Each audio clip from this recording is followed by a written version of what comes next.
1월 11일 화요일 새벽 예배 드리십니다. 다 함께 찬송가 254장을 찬송합니다. 254장입니다.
사도신경으로 우리 신앙을 고백하십니다. 나는 전능하신 아버지 하나님 천지의 창조주를 믿습니다. 나는 그의 유일하신 아들 우리 주 예수 그리스도를 믿습니다. 그는 성령으로 잉태되어 동정녀 마리아에게서 나시고 본디오 빌라도에게 고난을 받아 십자가에 못 박혀 죽으시고 장사된 지 사흘 만에 죽은 자 가운데서 다시 살아나셨으며 하늘에 오르시어 전능하신 아버지 하나님 우편에 앉아 계시다가 거기로부터 살아있는 자와 죽은 자를 심판하러 오십니다. 나는 성령을 믿으며 거룩한 공교회와 성도의 교제와 죄를 용서받는 것과 몸의 부활과 영생을 믿습니다. 아멘. 오늘 은혜 주실 기록된 하나님 말씀 누가복음 3장 1절에서 6절까지 말씀입니다. 누가복음 3장 1절에서 6절까지 말씀 함께 보겠습니다. 찾으셨으면 함께 읽죠. 디베로 황자가 통치한 지 15해 곧 본디오 빌라도가 유대의 총독으로 헤롯이 갈릴리의 분봉왕으로 그 동생 빌립이 이두레와 드라고니 지방의 분봉왕으로 루사니아가 아빌레네의 분봉왕으로 안나스와 가야바가 대제사장으로 있을 때에 하나님의 말씀이 빈들에서 사가랴의 아들 요한에게 임한지라. 요한이 요단강 부근 각처에 와서 죄사함을 받게 하는 회개의 세례를 전파하니 선자 이사야의 책에 쓴 바 광야에서 외치는 자의 소리가 있어 이르되 너희가 주의 길을 준비하라. 그의 오실 길을 곧게 하라. 모든 골짜기가 메워지고 모든 산과 작은 산이 낮아지고 굽은 것이 곧아지고 험한 길이 평탄해질 것이요 모든 육체가 하나님의 구원하심을 보리라 함과 같으니라. 아멘. 할렐루야. 하나님께서 여러분 모두에게 형통의 복을 여시기를 주님의 이름으로 축복합니다. 아멘. 오늘 본문은 이 세례 요한의 등장에 대해서 얘기해주고 있습니다. 세례 요한 등장은 곧 예수님의 등장을 알리는 것이지요. 거기에 1절 보면 그렇게 말합니다. 예수의 세례 요한의 등장은 AD 예수님 오시긴 후에 28년에서 29년 사이에 등장한 것으로 되어 있습니다. 여러분, 오늘 본문을 잘 읽어보면 읽는 가운데에 무언가 통하는 게 있습니다. 뭘까요? 이스라엘의 출애굽해서 이제 가나안 입성하는 장면을 연상하게 합니다. 광야 그리고 요단강 세례 이런 것들입니다. 사랑하는 성도 여러분, 다시 말하면 요단 저편에서 세례 요한이 세례를 베풉니다. 그리고 요단을 건너 저쪽 가나안 땅으로 들어가게 되는 것이죠. 다시 말하면 이방인들이 유대인이 되려면 세례를 받아야 됩니다. 그 죄를 씻기 위해서요. 그리고 지금 요한의 세례는 이스라엘 백성들입니다. 그런데 이스라엘 백성들이 죄를 졌다는 게 이방인과 같은 죄인이라는 거죠. 그러니까 이 하나님의 백성이 되려면 세례를 받아야 된다. 그래서 세례를 베풀고 가나안으로 들어보내게 되는 것입니다. 사랑하는 성도 여러분, 그리고 이 세례 요한이 하나님께 받은 메시지를 과감없이 선포하는 것을 볼 수 있습니다. 오늘 이 말씀을 통해서 몇 가지 은혜를 함께 나누기를 원합니다. 1절을 보시면요. 사람 이름이 등장합니다. 디베료 황제가 통치한 지 15해 본디오 빌라도가 유대 총독으로 헤롯이 갈릴리의 분봉왕으로 그 동생 빌립이 이두레와 드라고니 지방의 분봉왕으로 루시디아가 또 분봉왕으로 있을 이때 그리고 안나스와 가야바가 대제사장으로 있을 때 그때에 세례 요한이 등장하게 되지요. 여러분 여기서 몇 가지 의미가 있는데 첫째는 역사적 사실입니다. 다시 말하면 누가가 의사였잖아요. 그리고 사도행전을 썼습니다. 역사가와 같습니다. 아주 면밀하게 그 시대적 배경을 파헤칩니다. 이 시대적 배경을 얘기하는 것은 사실이었다는, 역사적 사실이었다는 거죠. 다시 말하면 세례 요한의 등장도 예수님의 등장도 허위가 아니라 가상이 아니라 그냥 있다가 없어지는 그런 존재가 아니라 역사적으로 이 땅에 와서 이 놀라운 일들을 했다라고 하는 것입니다. 그렇습니다. 복음은 실제적으로 일어난 객관적인 사실인 것입니다. 사랑하는 성도 여러분, 그렇습니다. 복음은 실제적으로 일어나는 객관적인 사실이라고 하는 것을 기억하고 어느 누구의 주장이 얘기하는 것이 아니라 누구의 이론이 아니라 객관적인 사실이 복음을 받아들이고 우리 모두가 그 복음 안에서 자유케 되기를 주님의 이름으로 축복합니다. 또 한 가지가 있습니다. 어느 시대고 사람들이 주목받는 사람들이 있습니다. 지도자들입니다. 정치 지도자들, 종교 지도자들. 이들의 한마디 한마디가 이들이 세우는 것들이 그야말로 정말 중요한 관심을 불러일으킵니다. 그들이 우려하는 화려한 궁궐이나 웅장한 성전의 부러움의 대상이 되기도 합니다. 그들의 말 한마디, 정책 하나하나가 많은 사람들의 관심을 불러일으킵니다. 대단한 사회적 리더들이 역사를 써가는 줄 압니다. 그러나 실상은 그 시대의 역사는 살아계신 하나님, 역사를 주관하시는 살아계신 하나님께서 써가시는 것을 믿으시기를 축원합니다. 역사의 주인 되시는 하나님께서 그 역사를 써가는 가운데에 계시는데 우리 모두가 그 역사에 쓰임받는 하나님의 사람들 되기를 주님의 이름으로 축복합니다. 할렐루야. 자, 2절을 함께 보지요. 안나스와 가야바가 대제사장으로 있을 때에 하나님의 말씀이 빈들에서 사가랴의 아들 요한에게 임한지라. 아멘. 여러분, 2절에 아마 1절의 뒤에다가 안나스와 가야바가 대제사장으로 있을 때 이렇게까지 넣으면 객관적인 사실, 역사적인 사실을 위해서 바탕을 위해서 객관적인 사실을 바탕을 하기 위해서 이렇게 썼다고 말할 수 있습니다만은 그런데 여기 2절에는요. 안나스와 가야바가 대제사장을 있을 때 하나님의 말씀이 빈들의 사가랴의 아들 요한에게 임했더라. 여러분, 여기서 함께 생각해 볼 필요가 있습니다. 뭐를요? 하나님의 말씀은 당시에 가장 중요한 종교적인 리더가 대제사장 아니었겠습니까? 그럼 대제사장들에게 임해야 마땅한데 대제사장에게 임하지 않고 사가랴 아들인 요한에게 임하게 되었더라라고 말씀합니다. 사랑하는 성도 여러분, 말씀이 세상의 권력자에게서 나오지 않는다는 거예요.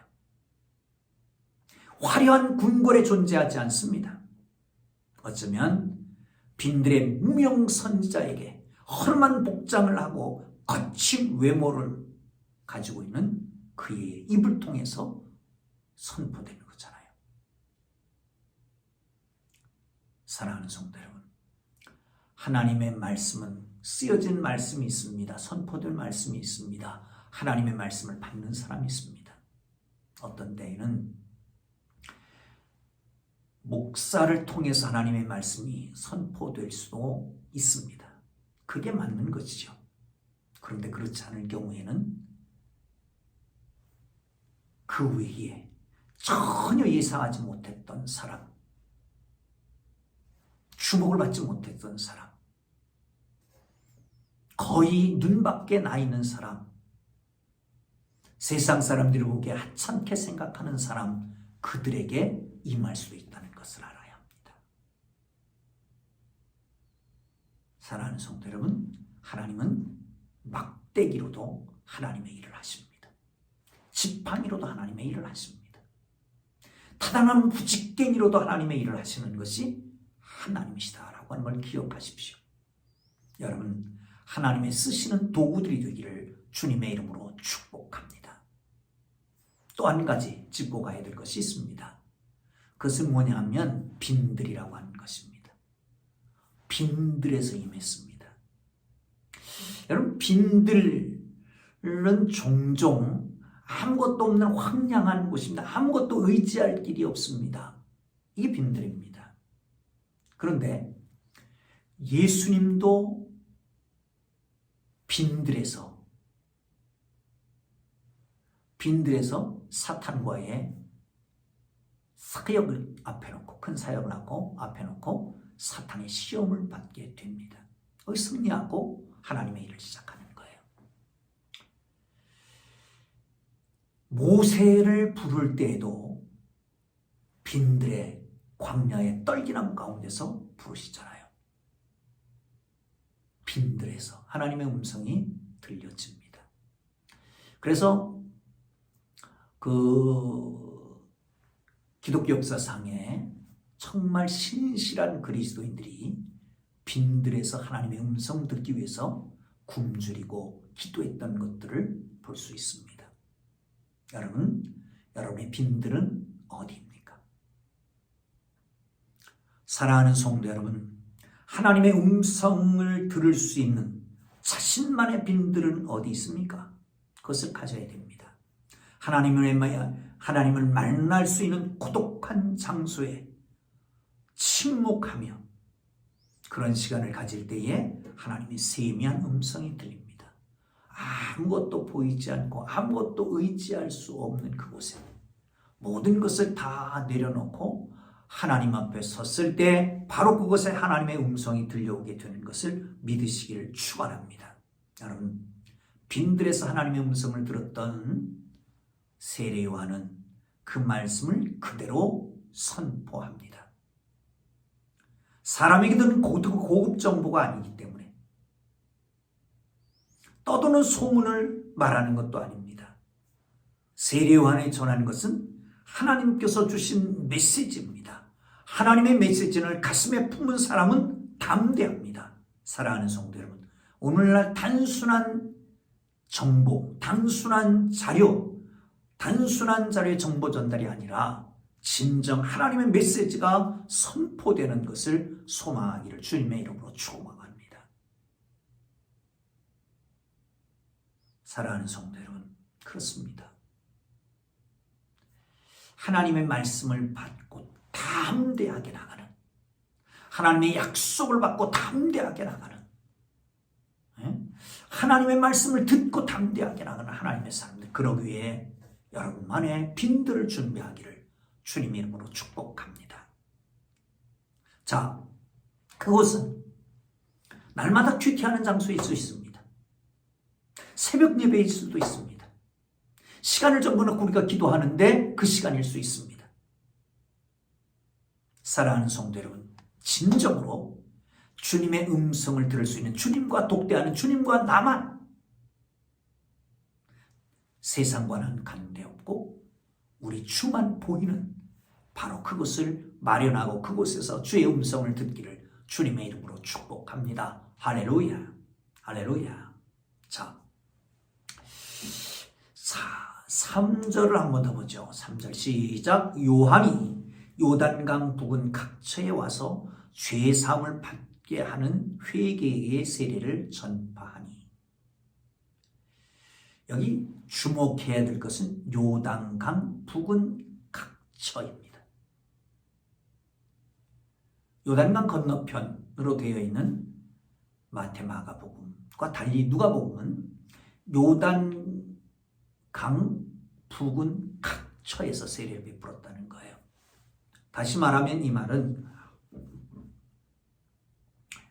요단강 줄기가 쭉 있습니다. 그 북쪽은 갈릴리 바다, 남쪽은 사해 바다죠.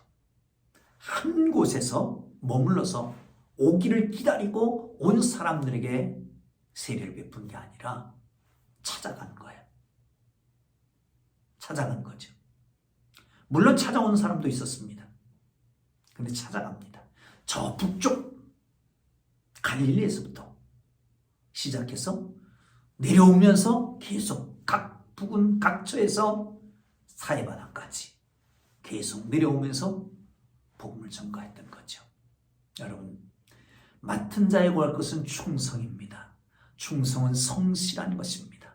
어디에서 오는 상황에서 성실하게, 때를 얻든지 못 얻든지 어느 곳에든지 찾아가면서 복음을 증거하는 하나님의 사람들 되기를 주님의 이름으로 축원합니다.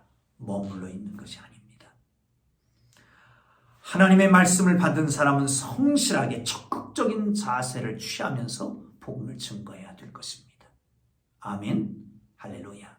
자, 마지막으로 4절 이하 6절까지는 선지자 이사야 40장에 보면 1절에부터 이렇게 말합니다. 위로하라, 위로하라, 내 백성을 위로하라. 그러면서 말씀하시기를 광야에 외치는 자의 소리가 있어서 주의 길을 평탄케 하라. 이런 말씀을 하고 있는 거예요. 이 말은 사실은 이사야가 바빌론 포로되어 갔다가 돌아오는 상황을 연상하고 예언하고 있는 겁니다. 바빌론 포로되어 갔다 오는데 진정한 왕인 여호와께서 그들을 데려온다는 거예요. 그러니까 그 길을 평탄하고 기다리라 하는 거죠. 이제 이사야가 말한 게 지금 성취됐다는 거예요. 여호와 하나님이 진정한 왕이신데 우리에게 진정한 왕이 계시다는 거죠. 그분이 바로 누굽니까? 예수 그리스도께서 오신다는 겁니다. 그를 위해서 길을 평탄하게 하는 거죠. 고대에서는 왕이 어느 곳을 행차할 때에는 미리 그 선구자가 가서 부근에 있는 주민들을 모아서 길을 평탄 작업을 합니다. 임금의 마차가 지나가기에 편하게. 그리고 평탄 작업을 하고.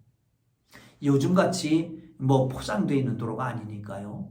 그래도 행길은 다 다져져 있었지만 비가 오고 그러면 파이기도 하니까 평탄하게 되는 길을 가게 하기 위해서 평탄 작업을 하는 겁니다. 어떻게 해요? 여기 이렇게 얘기합니다. 그의 오실 길을 곧게 하라. 모든 골짜기는 메워지고 모든 산과 작은 산은 낮아지고 굽은 것은 곧게 하고 험한 길은 평탄하게 해야 될 것이고 모든 죄가 하나님의 구원을 보리라 말씀합니다. 사랑하는 성도 여러분, 그런 것처럼 요한이 왔습니다. 요한이 와서 예수님이 오시는 것을 준비하는 것은 뭘까요? 지형적으로가 아니라 심령을 말합니다. 마음을 말합니다. 영혼을 말합니다. 삐딱한 사람, 굽은 것은 곧게 펴고 높은 교만과 낮은 자만심은 평탄하게 낮아지고 우울증과 자존감을 잃어버린 그야말로 자기 비하에 빠져있는 사람들에게는 높여주고 평탄하게 한다는 거죠. 사랑하는 성도 여러분, 주님이 오십니다. 우리의 마음 구부러졌습니까? 왜 그렇게 삐딱합니까? 펴시기를 바랍니다. 자존감이 낮아졌습니까? 우울합니까? 열등감에 빠져 있습니까? 우리 주님 안에서 펴져야 합니다. 자만과 교만으로 낮은 산, 높은 산이 있습니까?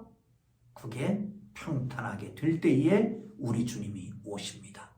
여기 이렇게 말합니다. 그렇게 되면 모든 육체가 하나님의 구원을 보리라. 구약에서는 바벨론에서의 회복이었지만 이제 우리 주님이 오셔서는 우리의 마음의 모든 죄로부터의 자유함, 사탄 마귀의 포로에서 해방되는 놀라운 은혜가 있게 될 것을 기억하시고 진정 우리 주님을 영접하고 주님 안에 풍성한 자유함, 풍성한 삶을 누리게 되기를 주의 이름으로 축원합니다. 내가 온 것은 양으로 생명을 얻게 하고 더 풍성히 얻게 하리라 말씀하셨는데 여러분 금년 안에는 풍성한 삶이 있기를 주의 이름으로 축원합니다. 할렐루야. 기도합니다. 이제는 우리 구주 예수 그리스도의 은혜와 하나님 아버지의 극진하신 사랑하심과 성령님의 강화, 감동, 위로, 인도, 역사, 교통하심이 주의 오심을 기다리는 주의 사랑하는 백성들 위해 이제로부터 영원토록 함께 계시기를 간절히 축원하옵나이다. 아멘.